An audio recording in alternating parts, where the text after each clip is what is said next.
आप सभी को नमस्कार, नमस्ते, प्रणाम। आप सुन रहे हैं किताबें और मैं।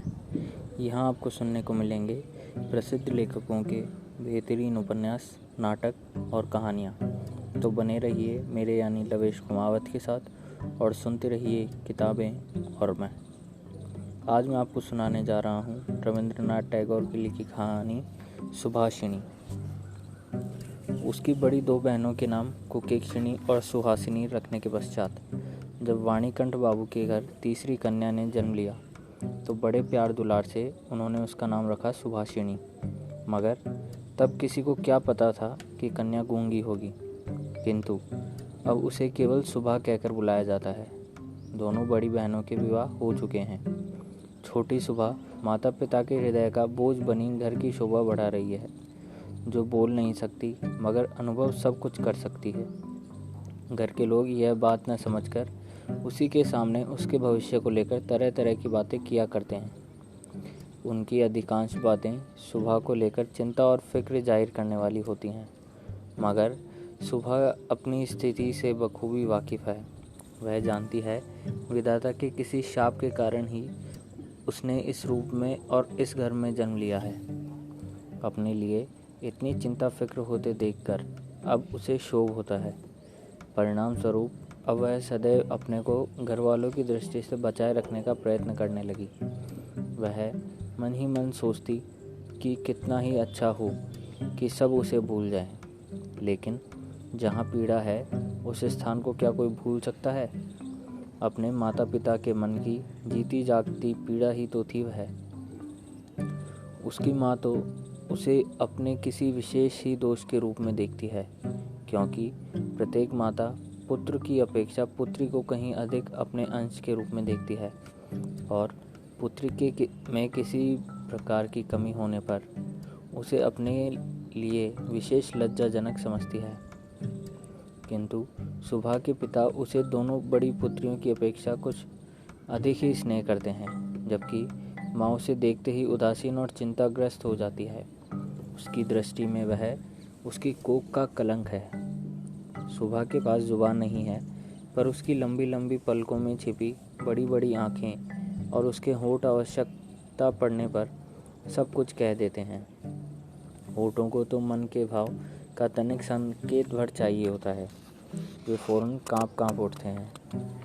वाणी द्वारा हम जो अपने मन के भाव प्रकट करते हैं उनको बहुत कुछ अपनी चेष्टाओं से हमें गढ़ लेना पड़ता है, बस कुछ अनुवाद करने के जैसा।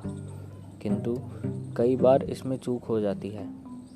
मन कुछ कहता है और चेष्टा किसी दूसरी ही बात की प्रकट करती है, लेकिन आँखों को कभी कुछ भी अनुवाद नहीं करना पड़ता।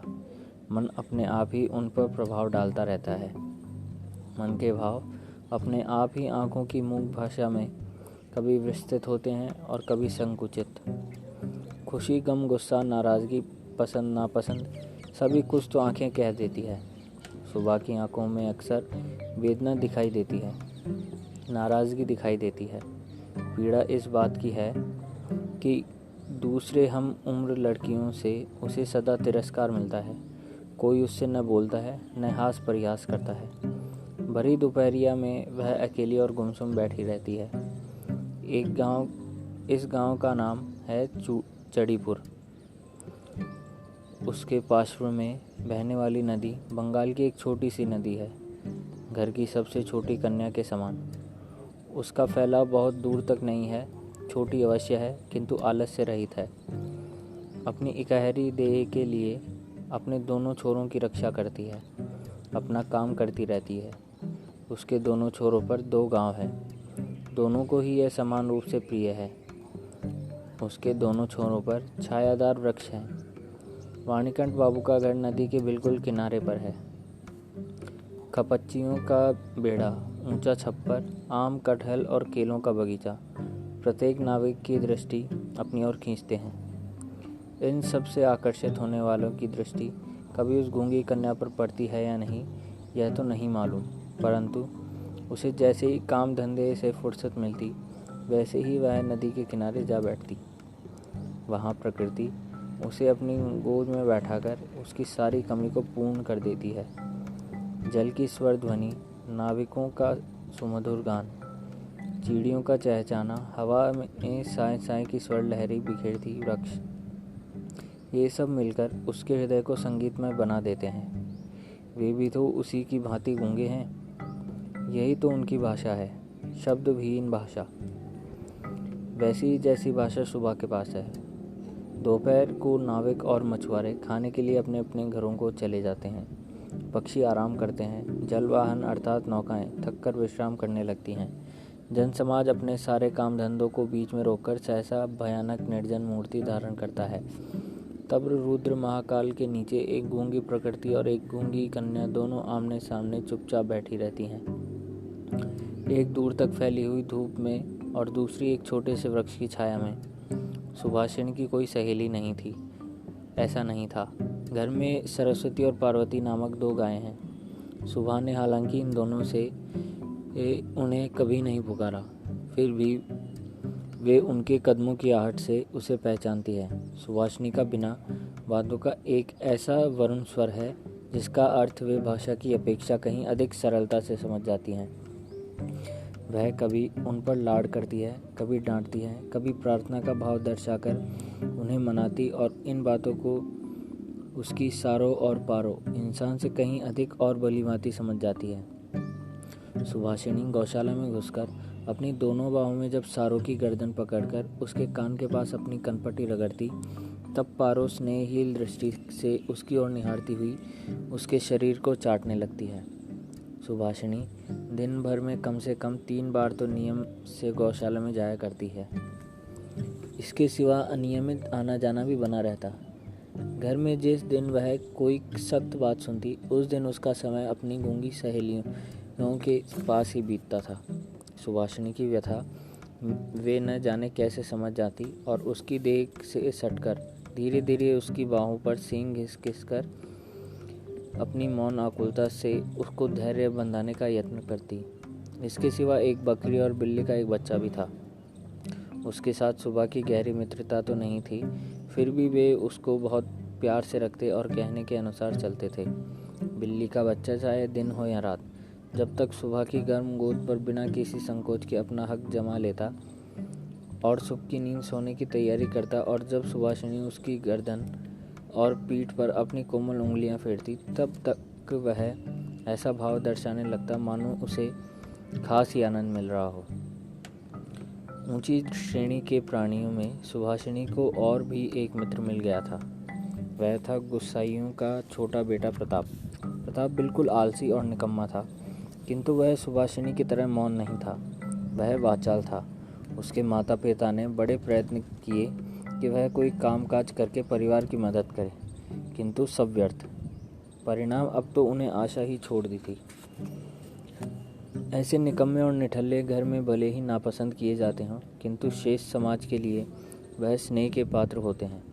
इसका मुख्य कारण यही है कि हर प्रकार की जिम्मेदारी से मुक्त ऐसे लोग मोहल्ले समाज के किसी ज़रूरतमंद को सहज ही उपलब्ध हो जाते हैं। ऐसे लोग काम धंधे में, हास परिहास या निंदा स्तुति आदि में यदि कोई कमी खलती है तो चट से उस कमी को पूरा कर देते हैं।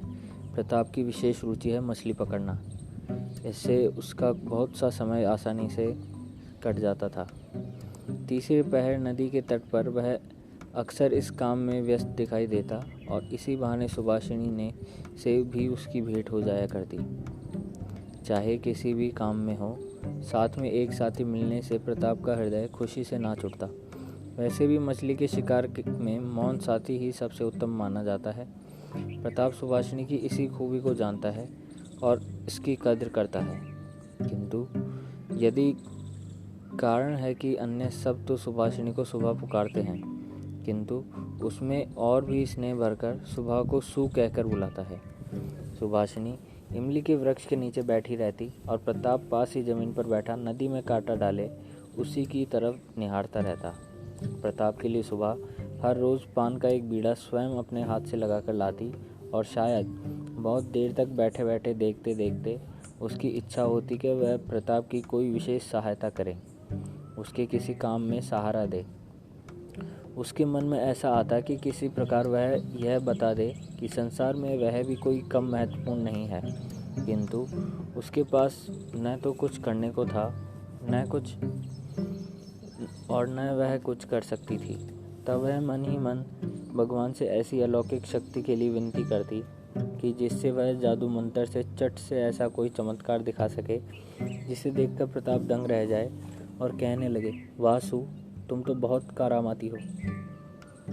उसके जहन में ऐसे ख्याल आते, यदि वह जलपरी होती तो आहिस्ता से जल में से निकलकर सर्प के माथे की मणि घाट पर रख देती और प्रताप अपने उस छोटे से धंधे को छोड़कर मणि को पाकर जल में डुबकी लगाता और पाताल में पहुंचकर देखता कि चांदी के महल में सोने के सिंहासन पर कौन बैठा है। तब उसका मुंह आश्चर्य से खुला रह जाता। वह आश्चर्य में डूबकर कहता, अरे यह तो अपनी सू है, वाणिकंठ बाबू की सबसे छोटी बेटी। वाह, मेरी सू आज मणियों से जड़े स्वर्ण सिंहासन पर बैठी है। क्या ऐसा हो नहीं सकता? क्या यह बिल्कुल असंभव है? शायद असंभव ही है। यदि ऐसा होता तो वह वाणिकंठ बाबू के यहाँ क्यों पैदा होती? उसका जन्म तो पाताल लोक के राजघराने में होना चाहिए था। सुभाषिनी की उम्र दिन प्रतिदिन बढ़ती ही जा रही है। वह इससे महत्वपूर्ण महसूस कर रही है। उसके मन में नए विचारों का जन्म होता है। सागर में एक ज्वार सा उठकर उसके अंतराल को किसी एक नवीन अनिर्वचनीय चेतना शक्ति से भर देता है। वह देख रही है, सोच रही है, पूछ रही है, लेकिन कुछ समझ नहीं पा रही। पूर्णिमा की गहन रात्रि में उसने एक दिन धीरे से कक्ष में के झरोखे को खोलकर भयत्रस्त अवस्था में मुंह निकालकर बाहर की ओर देखा कि पूर्णिमा प्रकृति भी उसके समान सोती हुई संसार पर अकेली बैठी हुई जाग रही है। वह भी यौवन से के उन्माद से, आनंद से, विषाद से, असीम निर्वता से की अंतिम परिधि तक, बल्कि उसे भी पार करके चुपचाप स्थिर बैठी है। एक शब्द भी उसके मुंह से नहीं निकल रहा है, मानो इस स्थिर निस्तब्ध प्रकृति के एक छोर पर उससे भी स्थिर और उससे भी निस्तब्ध एक भोली लड़की खड़ी हो। इधर कन्या के विवाह की चिंता में माता पिता बहुत बेचैन हो उठे हैं और गांव के लोग भी यत्र तत्र निंदा कर रहे हैं। यहाँ तक कि जाति विच्छेद कर देने की भी अफवाह उड़ी हुई है। वाणिकंठ की आर्थिक दशा वैसे बहुत अच्छी है, खाते पीते आराम से हैं और इसी कारण उनके शत्रुओं की भी गिनती नहीं के समान है। पति पत्नी में इस बात पर काफ़ी विचार विमर्श हुआ कि कुछ दिनों के लिए वाणिकंठ प्रदेश चले गए। अंत में एक दिन घर लौटकर पत्नी से बोले, कलकत्ता चलना है, और फिर कलकत्ता जाने की तैयारियां होने लगी। पिता के जाने के बाद वह असमंजस में पड़ी है। इतना तो वह समझ गई कि पिता का परदेश गमन उसके कारण ही हुआ है। उसके मन में नई नई शंकाएं उठ रही है और आज किसी भावी आशंका से भयभीत होकर वह मूक पशु की तरह लगातार अपने माता पिता के साथ रहती, अपनी बड़ी बड़ी आंखों से उनके चेहरे को देखकर मानो कुछ समझने का प्रयत्न करती है, मगर वे उसे न कुछ बता रहे हैं न समझा रहे हैं। इसी बीच में तीसरे पहर नदी तट के समीप मछली का शिकार करते हुए प्रताप ने हंसते हंसते पूछा, सु, मैंने सुना है कि तेरे लिए वर मिल गया है। तू विवाह करने कलकत्ता जा रही है। देखना कहीं हम लोगों को भूल मत जाना। इतना कहकर वह पानी की ओर निहारने लगा। तीर से घायल हिरनी जैसे शिकारी की ओर ताकती और आंखों ही आंखों में वेदना प्रकट करती हुई कहती रहती है, मैंने तुम्हारा क्या बिगाड़ा था। सुबह ने लगभग वैसे ही प्रताप की ओर देखा। दूसरे दिन वह वृक्ष के नीचे नहीं बैठी। वाणिकंठ जब बिस्तर से उठकर धूम्रपान कर रहे थे, सुबह उनके चरणों के पास बैठकर उनके मुख की ओर देखते हुए रोने लगी। अंत में बेटी को ढांढस और सांत्वना देते हुए पिता के सूखे हुए कोपलों पर भी आंसुओं की 2 बूंदें ढुलक आई। कल कलकत्ता जाने का शुभ मुहूर्त है। सुबह गौशाला में अपनी चीर संगनियों से विदा लेने के लिए आई और उन्हें अपने हाथ से खिलाकर गले में बाहें डालकर वह अपनी दोनों आंखों से खूब जी भर के उनसे बातें करने लगी, मानो कह रही हो, मैं जा रही हूँ पारो, मेरी सारो, मैं जा रही हूँ। शायद सदा के लिए। मेरी लाल चेष्टाओं के बावजूद भी अब अपने आंसुओं न रोक पाई। उस दिन शुक्ला द्वादशी की रात थी। सुबह अपनी कोठरी में से निकलकर उसी जाने पहचाने सरिता तट के कच्चे घाट के पास घाट पर आधी लेट गई। उसने दोनों बाहें फैलाकर धरती माँ को समेट लेना चाहा, मानो अपने जैसी ही अपनी उस गूंगी माँ से कहना चाहती हो, मुझे अपने से दूर मत कर माँ, मुझे अपनी बाहों में समेट ले, मुझे छिपा ले माँ, कहीं मत विदा कर। वाणिकंठ पत्नी और बेटी को लेकर कलकत्ते आकर एक किराए के मकान में रह रहे थे। एक दिन सुबह की माता ने उसे वस्त्रों से खूब सजा दिया, कसकर उसका जोड़ा बांध दिया, उससे जरी का फीता लपेट दिया, आभूषणों से लादकर उसके स्वाभाविक सौंदर्य को भरसर मिटा दिया। सुबह के दोनों नेत्रों से अविरल अश्रुधारा बह रही थी। माँ ने उसे बहुत समझाया बुझाया और अंत में धमकाया भी, परंतु आंसुओं पर कोई प्रभाव नहीं पड़ा, वे बहते रहे। उस दिन कई मित्रों के साथ वह कन्या को देखने के लिए आया। कन्या के माता पिता चिंतित, शंकित और भयभीत हो उठे। सुबह का काफ़ी डांट फटकार के बाद भी रोना बंद न हुआ। मजबूरीवश उसे उसी हालात में उन निरीक्षकों के समक्ष लाया गया। निरीक्षकों ने बहुत देर तक देखभाल के उपरांत कहा, ऐसी कोई बुरी भी नहीं है। विशेषकर कन्या के अश्रुओं को देखकर वे समझ गए कि इसके हृदय में कुछ दर्द भी है, और फिर हिसाब लगाकर देखा कि जो हृदय आज माता पिता के विच्छोह की बात सोचकर इस प्रकार द्रवित हो रहा है, अंत में कल वह उन्हीं के काम आएगी। सीप के मोती के समान कन्या के अश्रुओं की बूंदें उसका मूल्य बढ़ाने लगी। उसकी ओर से किसी को कुछ कहना ही नहीं पड़ा, और फिर सब देख समझकर शुभ मुहूर्त में शुभा का विवाह संपन्न हो गया। गूंगी कन्या को दूसरों के हाथ सौंपकर माता पिता अपने घर लौट आए, और तब कहीं उनकी जाति और उनके परलोक की रक्षा हो सकी। उधर एक सप्ताह के अंदर ससुराल के सब लोग समझ गए कि धोखा हुआ है, बहू गूंगी है। वह सबकी नज़रों में से उतर गई, सबके विचार बदल गए, परंतु किसी ने यह न समझा कि इसमें उसका क्या दोष है। उसने किसी के साथ विश्वासघात नहीं किया है। उसके नेत्रों ने सभी बातें कह दी थी, किंतु कोई उसे समझ न सका। अब वह चारों ओर निहारती रहती है। उसे अपने मन की बात कहने की भाषा नहीं मिलती। जो गूंगे की भाषा समझते हैं, उनके जन्म से परिचित थे, वे चेहरे उसे यहाँ दिखाई नहीं देते। उसके मन में दर्द है, दुख है, भीतर क्रंदन चल रहा है। वह चित्कार कर रही है, किंतु उसकी वेदना को कौन समझे? उसे तो ईश्वर ही समझ सकता है।